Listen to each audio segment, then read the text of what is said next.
നമസ്കാരം. നാരായണ ജപ മാഹാത്മ്യത്തിൻ്റെ 45-ാം എപ്പിസോഡാണ് ഇന്ന് പറയാൻ പോകുന്നത്. ഇന്നലെ 44-ാം എപ്പിസോഡ് അവസാനിപ്പിച്ചത് ആത്മദേവൻ എന്ന ബ്രാഹ്മണൻ അനവത്യ ദുഃഖം കൊണ്ട് പൊറുതിമുട്ടി നാടുവിട്ട് കാട്ടിലെത്തിയെന്നും അങ്ങനെ ഉച്ചയോടുകൂടി വിവശനായിട്ട് ജലപാനം ചെയ്യാൻ ഒരു പൊയ്കയിലെത്തിയപ്പോൾ അവിടെ ഒരു യതിവര്യനെ കണ്ടുവെന്നും അദ്ദേഹത്തിനെ നമസ്കരിച്ചും കൊണ്ട് കുമ്പിട്ടും കൊണ്ട് നിൽപ്പായി എന്നും പറഞ്ഞിട്ടാണ് അവസാനിപ്പിച്ചത്. അതിൻ്റെ ശേഷമാണ് ഇപ്പോൾ ഇന്ന് നമുക്ക് സംസാരിക്കാനുള്ളത്. നാരായണ നാരായണ നാരായണ നാരായണ നാരായണ നാരായണ നാരായണ. യതി ഉവാച, യതി പറയണു, ദുഃഖിപ്പതെന്തിനായി വിപ്രാ ചിന്തയന്തിത്ര ഘോരമായി ചൊന്നാലും ഈ ദുഃഖഹേതുവെന്തെന്നോടു സാമ്പ്രതം. വളരെ പ്ലെയിൻ ടോക്കാ. യതി ചോദിക്കണു, ദുഃഖിപ്പത് എന്തിനായിട്ട്? ഹേ ബ്രാഹ്മണോത്തമ, ചിന്ത എന്താണ് ഇത്ര ഘോരമായിട്ടുള്ളത്? ചൊന്നാലും ഈ ദുഃഖഹേതു എന്തെന്ന് എന്നോട് പെട്ടെന്ന് പറയൂ. പരിഹാരം കാണാൻ സാധിക്കണമെന്നാണെങ്കിൽ പരിഹാരം കാണാം, അത്രേ ഉള്ളൂ. അപ്പോൾ ബ്രാഹ്മണൻ മറുപടി വരണോ? ബ്രാഹ്മണ വാച, എന്തോതും പൂർവപാപത്താൽ നീറും എന്നഴൽ ഞാൻ മുനി.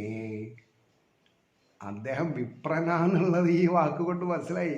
എന്താ ഈ വാചകം കൊണ്ട് എന്താണ്? എൻ്റെ ദുഃഖത്തിന് കാരണം മുൻജന്മ ദുരിതമാണ്.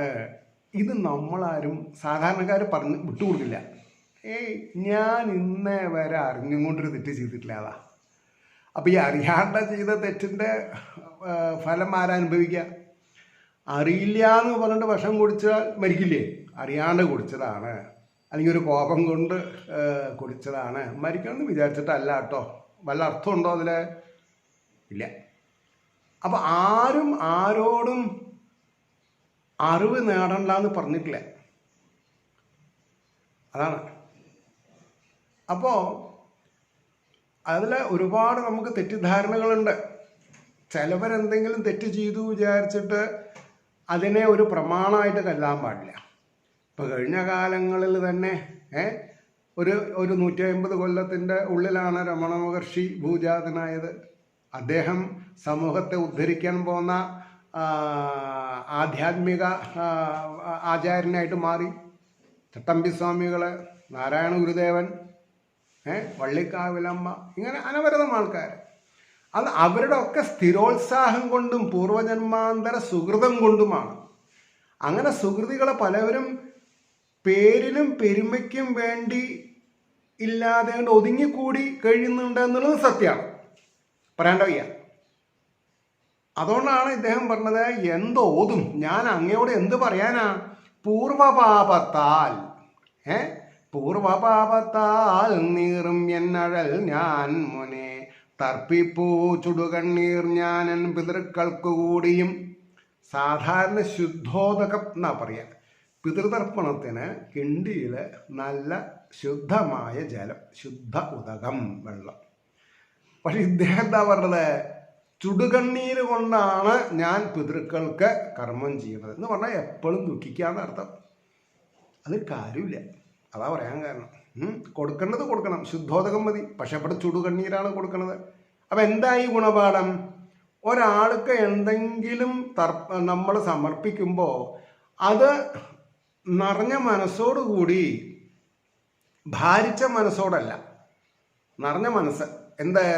എൻ്റെ കടമയാണ്, എൻ്റെ കടപ്പാടാണ്. കൊടുക്കുമ്പോഴുള്ള വ്യവസ്ഥ അങ്ങനെ. അതാണ് എങ്ങനെയെങ്കിലും കൊടുക്കണമല്ലോ എന്ന് പറഞ്ഞിട്ടാവരുത്. അതുകൊണ്ട് പറയണു, എന്തേകിട്ടും തൃപ്തരല്ലൻ പേരിൽ ദേവദ്വിജാതികൾ. ഇതിൻ്റെ മുന്നേ പറയണ്ടായി. പശുക്കളെ ദാനം ചെയ്തു, സ്വർണം ദാനം ചെയ്തു, ഭൂമി ദാനം ചെയ്തു, വസ്ത്രങ്ങൾ ദാനം ചെയ്തു എന്നൊക്കെ. പക്ഷേ യാചകന്മാർക്ക് അതാ പറഞ്ഞത്. അർഹിക്കണവർക്കല്ല കൊടുത്തത്. അതോടെ അപ്പോൾ പറഞ്ഞതിന് താല്പര്യം എന്തേകിയിട്ടും തൃപ്തരല്ലൻ പേരിൽ ദേവദ്വിജാതികൾ അപുത്ര ദുഃഖത്താൽ പ്രാണത്യാഗാർത്ഥം പോന്നിതിങ്ങു ഞാൻ. എൻ്റെ പ്രാണനെ ത്യാഗം ചെയ്യാനുള്ള സന്നദ്ധയിലാണ് ഞാൻ ഇപ്പോൾ കാട്ടിലേക്ക് വന്നിട്ടുള്ളത്. കാരണം എന്താ? അപുത്രൻ, എനിക്ക് കുട്ടികളില്ല എന്നുള്ളത് ദുഃഖം. അതുകൊണ്ട് എന്തിന് ഈ ജീവിതം, പുത്രനില്ലാതെ എന്തിനു ഗേഹവും. അതാണ്, കുട്ടികളില്ലെങ്കിൽ ഈ സ്വത്തക്കാര അനുഭവിക്കുക. വീടൊക്കെ ഉണ്ടായിട്ട് എന്താ കാര്യം? അപുത്രൻ എന്തിനായി വിത്തം എന്തിന കുലവും വൃഥാം. അപുത്രൻ, കുട്ടികളില്ലാതെ കണ്ട് എനിക്ക് ഈ സ്വത്തെന്തിനാ? എൻ്റെ കുലം വൃഥാവിലായി. അങ്ങനെയാണ്. എന്നാൽ ഒരു ചോദ്യം ചോദിക്കാം. സംഗതിവശാൽ പുത്രദുഃഖം അനുഭവിക്കുന്ന ആൾക്കാർ അവരുടെ കയ്യിലുള്ള വിത്തം വേറെ ആർക്കെങ്കിലും കൊടുക്കണ്ടോ? ആവശ്യത്തിനോ? ഇല്ലേ? അല്ല ക്ഷേത്രങ്ങളിലോ ഊട്ടുപുര കെട്ടാനോ? അങ്ങനെ ചെയ്യില്ല, ചെയ്യാൻ സാധിക്കില്ല. അതാരും കുറ്റം പറഞ്ഞ കാര്യമില്ല. ഇതിൻ്റെ ഇടയ്ക്കൊരു പേപ്പറിൽ ടി വിയിലൊരു ന്യൂസ് കാണുണ്ടായി. പാലക്കാട് അവിടെ ഒരു 85 വയസ്സായിട്ടൊരു വൃദ്ധ സ്ത്രീ, വിവാഹമൊന്നും കഴിച്ചിട്ടുള്ള കുട്ടികളൊന്നുമില്ല. അടുത്ത വീടുകളിലൊക്കെ മുറ്റം തൂത്തിട്ടും പാത്രങ്ങൾ മൂടിയിട്ടൊക്കെ ഒന്നിച്ചില്ല ലക്ഷം രൂപ, 5-ൻ്റെയും 10-ൻ്റെയും, കുറച്ച് 500-ൻ്റെ കെട്ടുണ്ടായിരുന്നു, അത് എടുക്കാത്തത്. അതായത് ഇപ്പോൾ ഈ നോട്ട് മാറ്റത്തിൽ അതൊന്നും അവർക്കറിയില്ലല്ലോ. അപ്പോൾ എല്ലാവർക്കും അതും ചാക്ക് കെട്ടിയിട്ട്, അതെന്തോ സംഗതി വശാൽ നനഞ്ഞു. അപ്പോൾ പിന്നെ ഒരു മൈതാനത്ത് മുണ്ട് വിരിച്ച് ഉണക്കുമ്പോഴാണ് സംഗതി പുറത്ത് വരുന്നത്. എന്താ ഇതൊക്കെ പറയാൻ കാരണം? ഈ വിത്തം കയ്യിൽ വെക്കുക എന്നല്ലാണ്ട് അത് ഉപകാരപ്രദമാകുന്ന രീതിയിൽ ചെലവഴിക്കാൻ സാധിക്കുക എന്ന് പറഞ്ഞാൽ അത് വലിയൊരു അനുഗ്രഹമാണ്. കാരണം ഇതൊക്കെ കൊടുത്തത് ഇരട്ടിക്കുന്നുള്ളതാണ് സത്യം. കൊടുത്തത് ഇരട്ടിക്കും. അതായത് ഈ പഞ്ചയജ്ഞത്തിൽ പറയുണ്ടായി 20% ദേവന്മാർക്ക് കൊടുക്കണം, പിതൃക്കൾക്ക് കൊടുക്കണം, അച്ഛനമ്മമാർക്ക് കൊടുക്കണം, പിന്നെ ഋഷീശ്വരന്മാർ, അതായത് നമ്മൾക്ക് വിദ്യ പഠിപ്പിച്ച് തരുന്ന ആൾക്കാർക്ക്, ആധ്യാത്മികത പറഞ്ഞു കൊടുക്കുന്ന ആൾക്കാർക്ക്, ബാക്കി 4-5-1 ഈ കണ്ടക്ഷോഭം എന്ന് പറയും, അതായത് ജീവിത സന്ധാരണം ചെയ്യാൻ ഉപയോഗിക്കാൻ പാടുള്ളൂ എന്നൊക്കെയാണ് ആത്മീയമായ താല്പര്യം. അങ്ങനത്തെവർക്കൊന്നും അസുഖം വന്നിട്ടില്ലേ? അതുകൊണ്ട് ഇതിങ്ങനെ കൂട്ടി വെച്ചാൽ അസുഖം വരുന്നുള്ളത് ഉറപ്പാണ്. ഇത് വിട്ടു പോവില്ല. അതിനാണ് ആഭൽ ഘട്ടത്തിൽ സന്യാസം സ്വീകരിച്ചു എന്ന് ചിലവരെ ചെവിയിൽ പോയി പറയും, മരിക്കണില്ലെങ്കിൽ. കാരണം ഇതൊക്കെ വിട്ടാലേ ജീവന് പോകാൻ പറ്റുള്ളൂ. ഇങ്ങനെ പലതുണ്ട്. അപ്പോൾ എന്തിനീ ജീവിതം, പുത്രനില്ലാതെ എന്തിനു ഗേഹവും, അപുത്രൻ എന്തിനായി വിത്തം എന്തിന് കുലവും വൃഥ. ഞാൻ പോറ്റുവരും ആ ഗോവും മച്ചിയായി താനിരുന്നിടും. അപ്പം അദ്ദേഹത്തിന് ചില സിദ്ധാന്തങ്ങളൊക്കെ അറിയാം. അപ്പം എനിക്ക് അപുത്രതോ ദുഃഖമുള്ളത് കാരണം ഞാനിപ്പോൾ ഒരു പശുക്കുട്ടീനെ വാങ്ങി എന്താ പറയുക കെട്ടി പരിപാലിച്ച് വന്നാൽ അത് പ്രസവിക്കില്ല. കാരണം എൻ്റെ കൂടെയല്ല എൻ്റെ പശുക്കുട്ടിക്ക് ഉണ്ടാവുക എന്നൊക്കെയാണ് അദ്ദേഹം പറഞ്ഞതേ.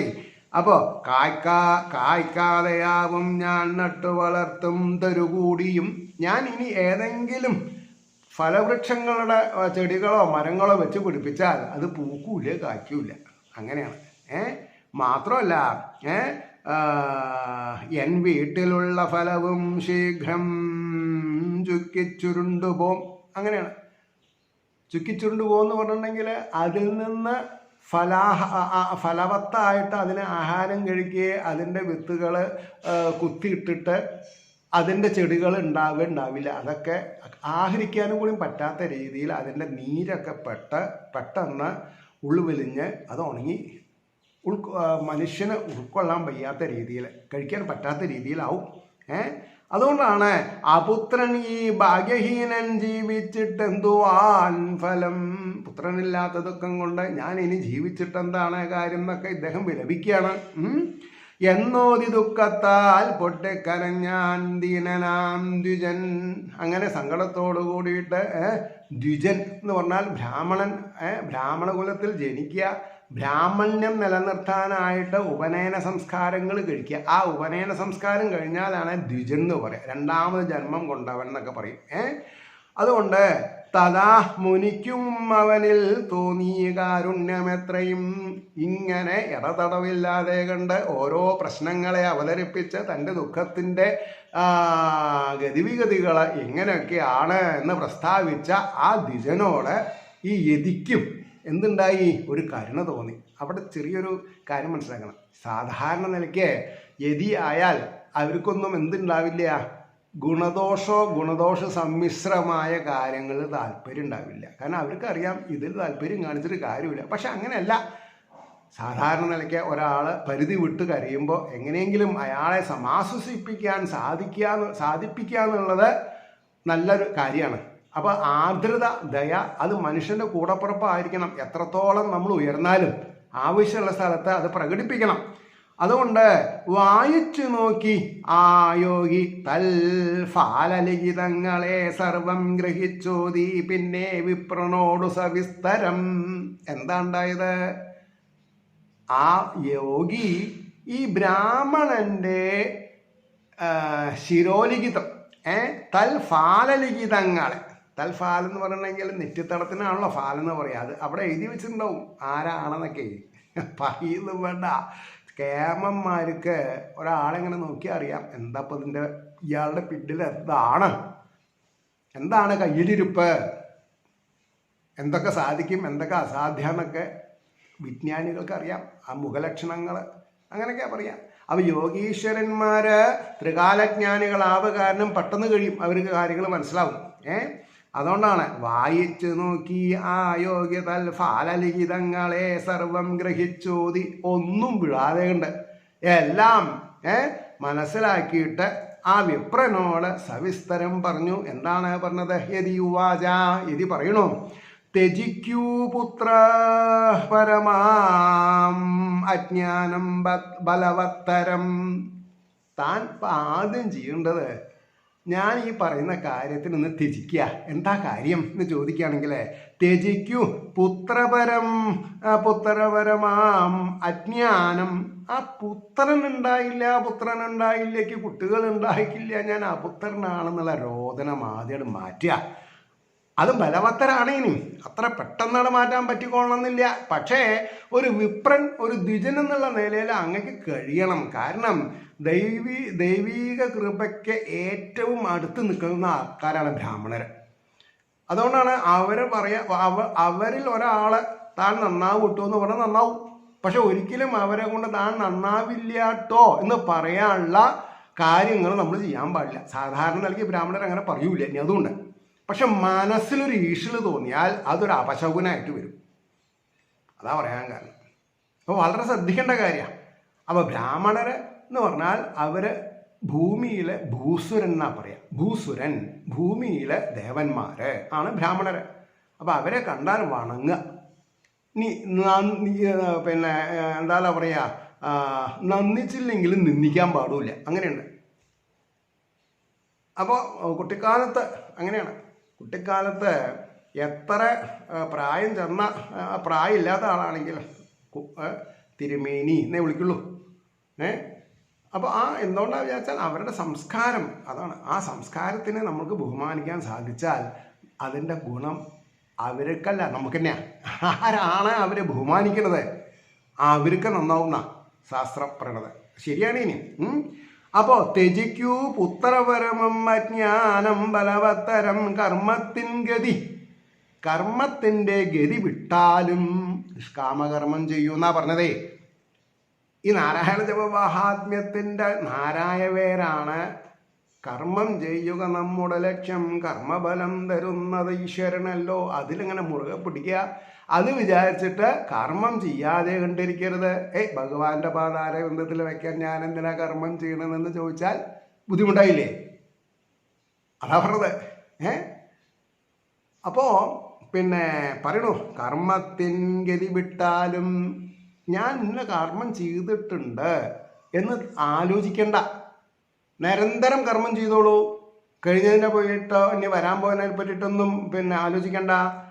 വിട്ടാലും വിവേകത്താൽ സ്വവാസന, അതിനാണ് വിവേകം വേണമെന്ന് പറഞ്ഞത്. കർമ്മത്തിൻ്റെ ഗതിയെ വിട്ട് നിഷ്കാമമായിട്ട് ഇരിക്കണമെന്നുണ്ടെങ്കിൽ എന്ത് വേണം? നല്ല അറിവ് വേണം. അറിവ് വേണം. അതാ.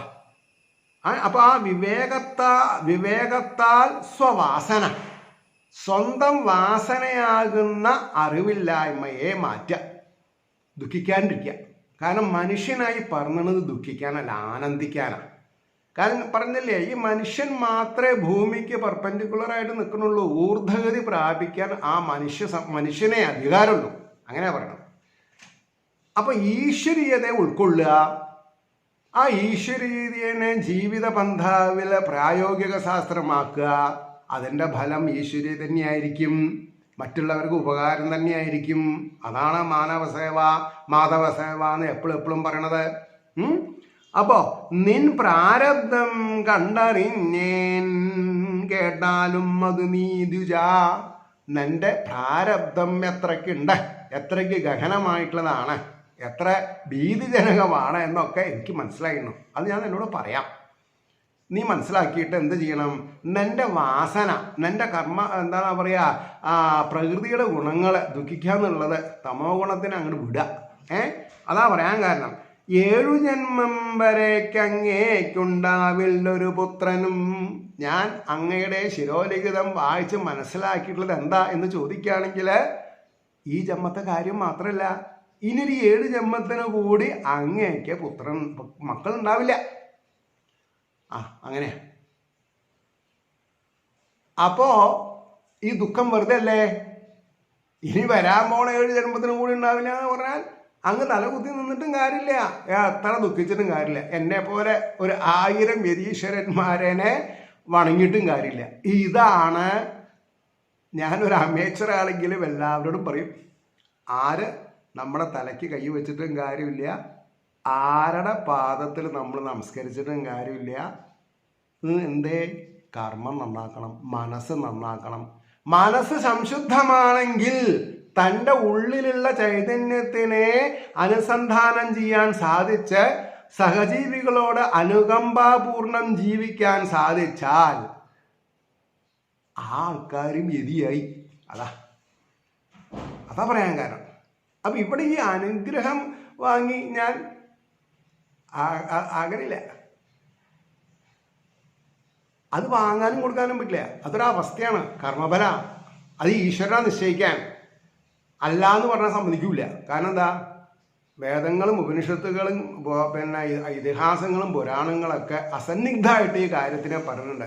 തത്വശാസ്ത്രങ്ങളാണ് ജീവിതത്തിനെ നന്മയിലേക്ക് പോകുന്നതെന്നും തത്വശാസ്ത്രങ്ങളുടെ അഭാവത്തിൽ വ്യക്തികൾ അധോഗതി പ്രാപിക്കുകയുള്ളൂ എന്നുള്ള സത്യത്തിനെ മനസ്സിലാക്കിയിട്ടാണ് സഹജീവികളിൽ രക്ഷപ്പെടാൻ താല്പര്യമുള്ളവർക്ക് ഈ വേദാന്ത സത്യത്തിനെ എത്തിക്കുക എന്നുള്ള ഒരു പ്രമേയമായിട്ടാണ് ഞാൻ എന്ത് ചെയ്യണത്. ഈ ആധ്യാത്മിക ചാനൽ എൻ്റെ ഫേസ്ബുക്കിലുള്ള പ്രൊഫൈൽ വായിച്ചാൽ അറിയാം ഞാൻ എന്താ എഴുതിയിട്ടുള്ളത്. To spread the Vedanta thoughts, വേദാന്തപരമായ എന്താണ് പറയുക, എന്താണ് ശരി, എന്താണ് ഗുണകരം നമുക്ക് എന്നുള്ളത് സഹൃദയരിൽ എത്തിക്കുക. അതൊരു നിയോഗം, അത്രയേ ഉള്ളൂ. ഏതിൻ്റെ മാധ്യമത്തിൽ കൂടെയാണ് ഞാൻ ഈ സംസാരം എന്താണെന്നാ പറയുക ഇതുവരെ എത്തിച്ചിട്ടുള്ളത്? അതിനുള്ള മാർഗനിർദ്ദേശങ്ങളൊക്കെ കിട്ടിയിട്ടുള്ളത് ഭൂമിയിലെ ഭൂസുരന്മാരായിരിക്കുന്ന ബ്രാഹ്മണ ശ്രേഷ്ഠരുടെ വാഴ്മൊഴികളെ അനുഗ്രഹാശിസ്സുകളാണെന്ന് മനസ്സിലാക്കി ഇതേപോലെയുള്ള ഗ്രന്ഥങ്ങളിൽ എന്ത് പറഞ്ഞിട്ടുണ്ട് എന്നുള്ളത് സ്വയത്താക്കി അതിൻ്റെ മാധ്യമത്തിൽ കൂടെ ജീവിച്ചു വരുന്നത് കൊണ്ട് എനിക്ക് അതിൻ്റെ ആധികാരികതയിൽ വെള്ളം ചേർക്കേണ്ട ആവശ്യമില്ല. അതാ പറയാൻ കാരണം. അപ്പോൾ അസന്നിഗ്ധമായിട്ട് പറയാം. ദുഃഖമുണ്ടായി സകരനും അങ്കന്നും പുത്രൽ കാരണം. അപ്പൊ അങ്ങയ്ക്ക് 7 ജന്മം കൊണ്ട് 7 ജന്മത്തിലും ഇനി പുത്രൻ ഉണ്ടാവില്ല എന്ന് വിചാരിച്ച് ദുഃഖിക്കണ്ട. ഈ പുരാണങ്ങളിലൊക്കെ ഓരോ കഥകളുണ്ട്. എങ്ങനെ ദുഃഖമുണ്ടായ സകലനും അങ്കന്നും പുത്രകാരണം അല്ലെ? ഭാഗവതത്തിലുള്ള കഥാപാത്രങ്ങളാണ്, കഥകളാണ്. അപ്പൊ ഈ ഭാഗവതം വായിച്ചിട്ടും ആചാര്യന്മാര് റെസ്റ്റ് എടുക്കുന്ന സമയത്ത് അവരുടെ താമസ സ്ഥലത്ത് പോയിട്ട് എനിക്ക് അനപത്യ ദുഃഖമുണ്ട്, ഞാൻ എന്താ ചെയ്യേണ്ടതെന്ന് ചോദിച്ചാൽ അത് ആചാര്യത്വം അർഹിച്ചിട്ടുള്ളവരെ കുഴക്കുന്നൊരു കാര്യമാണ്. അവർ നേരെ പറയും, നിങ്ങളൊക്കെ ഭാഗ്യവാന്മാരാണ്, ഉണ്ടാവുന്ന പ്രജ സൽസ്വഭാവി ആയിക്കൊള്ളണം എന്ന് ആർക്കെങ്കിലും ഗ്യാരണ്ടി പറയാൻ പറ്റുമോ? ആരുടെ മക്കളായിക്കോട്ടെ, എത്ര പ്രഗത്ഭൻ്റെ മക്കളാണെങ്കിലും ശരി. ഞാൻ പറയുമ്പോൾ നിങ്ങൾക്കൊരു അലോറസൊക്കെ ഉണ്ടാവും. അവിടെ എനിക്കൊരു ശാശ്വത പരിഹാരം നിങ്ങളോട് പറയാനുള്ളത് ഒരൊറ്റ വാക്കേ ഉള്ളൂ. എന്താ അത്? മൂത്തവർ വാക്കും മുതുനെല്ലിക്കയും ആദ്യം ചമർക്കും പിന്നെ മധുരിക്കും. അങ്ങനെ ഗ്രന്ഥങ്ങളിൽ പറയുന്ന കാര്യങ്ങൾ സശ്രദ്ധം നിരീക്ഷിച്ച് ജീവിച്ചാൽ സുഖമുണ്ടാവും. അത് കേൾക്കുമ്പോൾ ഒരു അലോരസം ഉണ്ടാവും. ഓ, ഇത്രയൊക്കെ സ്ട്രിക്റ്റ് ആണോ അത്? അതെ. അതേപോലെ ആ നെല്ലിക്ക തിന്നിട്ട് വെള്ളം കുടിച്ചാൽ മതിരിക്കും. നെല്ലിക്ക ചമർക്കണ സാധനമാണ്. പക്ഷെ നെല്ലിക്ക കഴിച്ചിട്ട് ഒരു ഗ്ലാസ് വെള്ളം കുടിച്ചു നോക്കൂ, അതിന് മാധുര്യമുണ്ട്. ഗ്ലാസ്സിലുള്ള വെള്ളത്തിനല്ല മാധുര്യം, ഈ നെല്ലിക്കയുടെ ഗുണമാണത്. അതേപോലെ നമുക്ക് കിട്ടിയിട്ടുള്ള അറിവിൻ്റെ മാധ്യമത്തിൽ കൂടെ ജീവിച്ചാൽ ജീവിതം എന്തായി? സുതാര്യമായി തീരും. ലക്ഷ്യസ്ഥാനത്തെത്താം, ഈശ്വര സാക്ഷാത്കാരം നേടാം. അതുകൊണ്ടാണ് ഇത്രയൊക്കെ. ഇനിയിപ്പോൾ നാളെ രാമായണം കൂടി ഉണ്ടാവും. അങ്ങനെയുള്ള കർക്കിടകമാസമല്ലേ, കുറച്ച് ആൾക്കാർ അതും ആവശ്യപ്പെടുന്നുണ്ട്. അതും ഞാൻ വിനീതമായിട്ട് ഇത് കേൾക്കുന്നവരോട് പറയാണ്, തത്വശാസ്ത്ര നിരൂപണത്തിൽ കൂടി ആയിരിക്കും 32 ദിവസം സംസാരിക്കുക. രാമായണത്തിൽ ഒതുങ്ങിയും പതുങ്ങിയും ഇരിക്കുന്ന തത്വശാസ്ത്രങ്ങൾ, അങ്ങനെ പറയാം, ആധ്യാത്മിക പുരോഗതിക്ക് വേണ്ടിയിട്ടുള്ളത് വളരെ വിശദമായിട്ട് കുറച്ച് ആണെങ്കിൽ കൂടി. അപ്പോൾ പറഞ്ഞു, വിട്ടാലും അപ്പോൾ ദുഃഖമുണ്ടായ സകരനും അങ്കനും പുത്രകാരണം, വിട്ടാലും നീ കുടുംബാശ സന്യസിപ്പതു താൻ സുഖം. എത്ര പ്രാവശ്യം ഈ ചിലപ്പോൾ ഈ മഹാത്മ്യം പറയാതെ കണ്ട് സപ്താഹം നടത്തണത് അങ്ങനെ ഒരു രീതി ആയിട്ടുണ്ട്. ഇല്ല എന്ന് പറഞ്ഞാൽ പറ്റില്ല. സ്വയം ഒന്ന് സപ്താഹം നടത്തിക്കുന്നവരും സപ്താഹത്തിൽ ആചാര്യന്മാരായിട്ട് പോകുന്നവരും പൗരാണികരും ശ്രോതാക്കളും സ്വയം ചോദിച്ചു നോക്കുക, നാം എന്തിന് ആണ് അധികം ഊന്നൽ കൊടുക്കാറ്?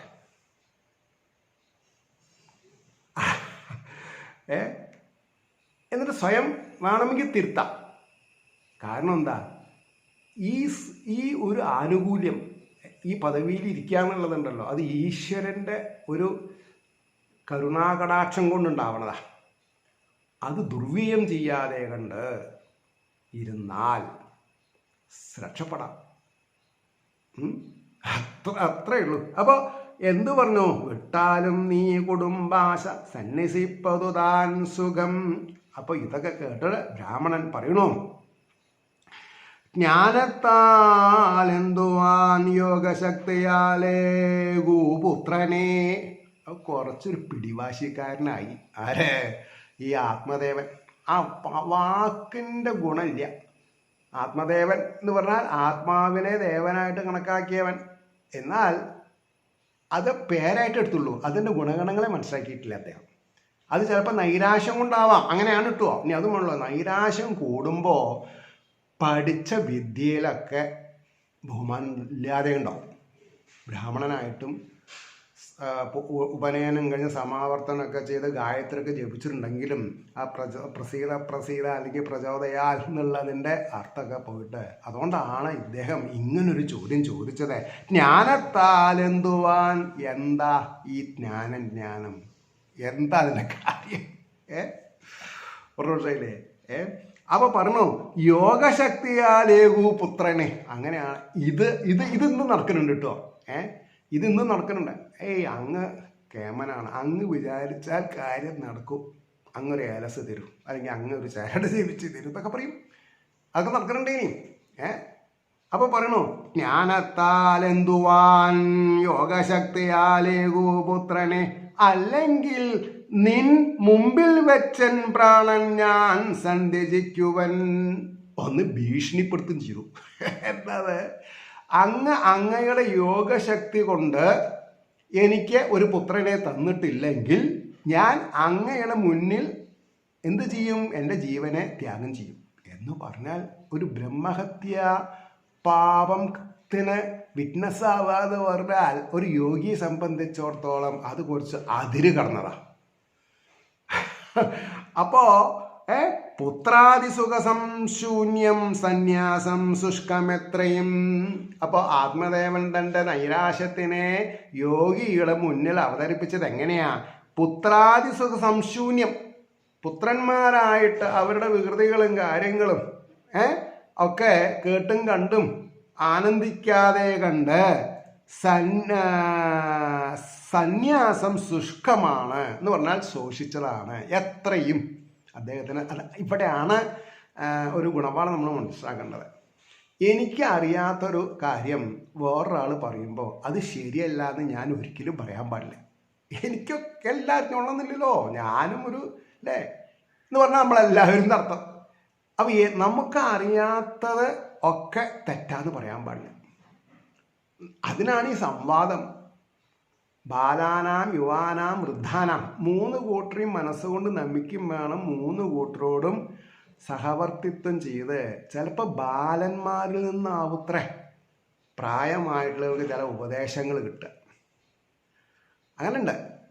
യുവാക്കളിൽ നിന്നാവാം, പ്രായം ചെന്നവരിൽ നിന്നാവാം. ഇനി അത് മാത്രമല്ല, ഈ ഗുരുകുല വിദ്യാഭ്യാസത്തില്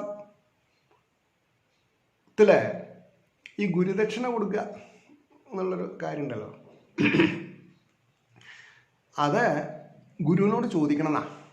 അങ്ങക്ക് എന്താണ് ആഗ്രഹം, ആവശ്യം, അത് നിറവേറ്റി കൊടുക്കാൻ സാധിക്കണമെന്നാ. അപ്പോൾ ഒരു കുട്ടി, ഞാൻ ഈ ഒറ്റപ്പാലം അടുത്ത പാലപ്പുറത്ത് ജീവിച്ചിരുന്ന നിർമ്മലാനന്ദഗിരി മഹാരാജാവിൻ്റെ ഒട്ടനവധി പ്രഭാഷണങ്ങൾ കേൾക്കുകയും അത് ട്രാൻസ്ലേറ്റ് ചെയ്തിട്ട് നോട്ടാക്കിയിട്ട് വെച്ചിട്ടുണ്ട്. അതൊക്കെ എന്നെ വളരെയധികം ആകർഷിച്ചിട്ടുണ്ട്. ഈ വേദാന്തം എന്താണെന്ന് അറിയാൻ.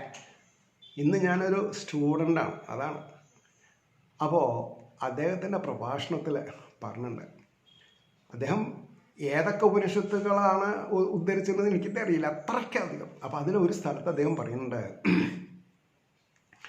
ഒരു ശരാശരി ശിഷ്യൻ ഗുരുവിനെ വിട്ടുപിരിയുന്നതിന് മുമ്പേ ഗുരുവിന് അറിയാത്ത ഒരു കാര്യം അങ്ങോട്ട് പറഞ്ഞു കൊടുക്കണമെന്നാ. ഇത് കേൾക്കുന്നവർക്ക് ദഹിക്കില്ലെന്ന് എനിക്ക് പറയാൻ പറ്റില്ല, പക്ഷെ ഞാൻ മനസ്സിലാക്കിയിട്ടുണ്ട്. എന്താ ഗുരു നമ്മളെല്ലാം പഠിപ്പിച്ചു. ചിലപ്പോൾ 5 കൊല്ലോ 6 കൊല്ലോ 10 കൊല്ലമൊക്കെ നമ്മൾ ഗുരുകുല വിദ്യാഭ്യാസം നടത്തിയിട്ടുണ്ടാവും. പക്ഷേ ഗുരുവിന് അറിയാത്ത ഒരു കാര്യം, അല്ലെങ്കിൽ അങ്ങനെ അദ്ദേഹത്തിൻ്റെ ബുദ്ധിയിൽ വരാത്ത ഒരു കാര്യം അങ്ങോട്ട് തിരിച്ചു പഠിപ്പിക്കണം എന്നാണ്. അപ്പോഴാണ് അത്ര ഈ ഗുരുശിഷ്യ ബന്ധം പരിപൂർണമാവുള്ളൂ. അപ്പോൾ തൻ്റെ ശിഷ്യനോട് ബഹുമാനം തോന്നത്തക്ക വിധത്തിൽ തന്നിൽ നിന്ന് എന്തെല്ലാം ശിഷ്യൻ ഗ്രഹിച്ചിട്ടുണ്ട്, അതിൽ എനിക്ക് വന്നിട്ടുള്ള സ്ലിപ്സ്, ഞാൻ മനസ്സിലാക്കാതെ കൊണ്ട് പോയതോ പറയാതെ കൊണ്ട് പോയതോ ഒന്ന് എന്നെ ഓർമ്മിപ്പിക്കുക, അങ്ങനെ ആവാലോ. ഇതാണ് ഞാൻ പറഞ്ഞില്ലേ, ഗുരുവിനെ ചോദ്യം ചെയ്യാൻ സനാതന ധർമ്മത്തിൽ മാത്രമേ ഉള്ളൂ, മറ്റുള്ളവരൊക്കെ ഗെറ്റ് ഔട്ട് അടിക്കും.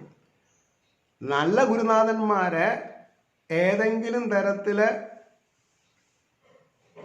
അവരുടെ പോരായ്മേനെ ചൂണ്ടിക്കാണിച്ചാൽ അവരെന്നെ അനുഗ്രഹിക്കുക ചെയ്യുക. ഇതൊക്കെ ഗുണപാഠങ്ങളാണ്. അതുകൊണ്ടാട്ടോ പറയണത്.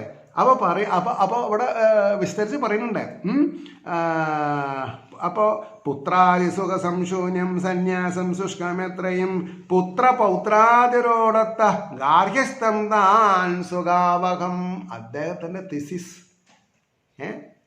അദ്ദേഹത്തിൻ്റെ പ്രബന്ധം അദ്ദേഹത്തിന് അങ്ങനെ മനസ്സിലാക്കിപ്പിച്ചിട്ടുള്ളത്. അപ്പം വിപ്രൻ തന്നാഗ്രഹം കണ്ടു ചൊന്നാൻ താപസൻ ഇങ്ങനെ.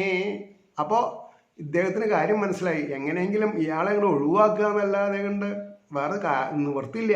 അപ്പൊ വിപ്രൻ തന്നാഗ്രഹം കണ്ടു ചൊന്നാൻ താപസൻ ഇങ്ങനെ വിധി മാറ്റാനോർത്ത ചിത്രകേതുവിൻ കഷ്ടമോർപ്പിതോ. ഭാഗവതത്തിൽ തന്നെ ഒരു കഥ പറയുന്നുണ്ട്. അതാണ് എന്താണ് വിധി മാറ്റാനോർത്ത ചിത്രകേതുവിൻ കഷ്ടമോർപ്പിതോ പുത്രനാലും വരാ സൗഖ്യം നീ ദൈവഹതനാകയാൽ. അവിടെയാണ് കാര്യം. പുത്രനാലും വരാ സൗഖ്യം, അങ്ങനെയാണ്. എന്താ പറഞ്ഞത്? സൗഖ്യം നീ ദൈവഹതനാകയാൽ. ദൈവഹതനാകയാൽ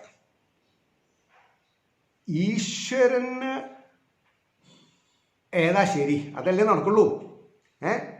അപ്പൊ ഈശ്വരീയനെ ഹനിച്ച ഒരാളാണെങ്കിൽ ഈശ്വരീയൻ ഫേവർ ആവുമോ? ഇല്ല. അതാണ്. അപ്പൊ അതുകൊണ്ടാണ് ഈ പ്രമാണങ്ങൾ, തത്വശാസ്ത്രങ്ങൾ നമ്മൾ ഉൾക്കൊള്ളണമെന്ന് പറഞ്ഞത്. അപ്പോ അദ്ദേഹം പറയണോ, അയുക്തം നിന്റെ ഈശാഢ്യം എന്തോതും ഇതിലപ്പുറം തോർന്ന് പറഞ്ഞു. ശരിയായ യോഗിയാണ് ഇദ്ദേഹം, ശരിയായ യോഗീശ്വരനാണ്. അപ്പൊ അദ്ദേഹം പറഞ്ഞു അയുക്തം, യുക്തമല്ല, ശരിയല്ല നീ പറഞ്ഞത്. അങ്ങനെയാ പറഞ്ഞത്. അയുക്തം നിന്റെ ഈശാഢ്യം എന്തോതും ഇതിലപ്പുറം, ഇതിനേക്കാൾ മേലെ ഞാൻ എന്താണ് പറയാ? അതുകൊണ്ട് വീണ്ടും ശടിക്കേ വിപ്രന്നും പഴമൊന്നതിനാൻ മുനി. അപ്പോ ഈ ബ്രാഹ്മണൻ ഈ യോഗീശ്വരനെ വിടുന്നില്ല, അല്ലെങ്കിൽ യോഗീശ്വരന്റെ പ്രഭാവത്തിൽ ഇദ്ദേഹം ആകൃഷ്ടനാവാതെ കണ്ട് തൻ്റെ പ്രഭാവത്തെ യോഗീശ്വരനിൽ തച്ചേൽപ്പിക്കുന്ന മാതിരിയുള്ള ഒരു പ്രഹസനമാക കാരണം അതിൽ നിന്ന് തലയൂരാൻ വേണ്ടി ഈ യോഗീശ്വരൻ എന്ത് തീരുമാനിച്ചു? വീണ്ടും ശടിക്കേ വിപ്രന്നും പഴമൊന്നേകിനാൻ മുനി. ഒരു ഫ്രൂട്ട്, ഒരു പഴം കൊടുത്തു. അത് ഇന്ന പഴം എന്നൊന്നും പറഞ്ഞില്ല കേട്ടോ, അതിനെ പറ്റി തർക്കിക്കണ്ട. അങ്ങനെ ഉണ്ടല്ലോ, വാഴപ്പഴാണോ ഓറഞ്ചാണോ ആപ്പിളാണോ അതൊന്നും നമുക്ക് കാര്യമില്ല. അപ്പോൾ ഒരു പഴം കൊടുത്തു എന്ന് മാത്രമേ ഉള്ളൂ. പത്നിയെ കൊണ്ടിത് ഭുജിപ്പിക്ക പുത്രൻ ജനിച്ചിടും.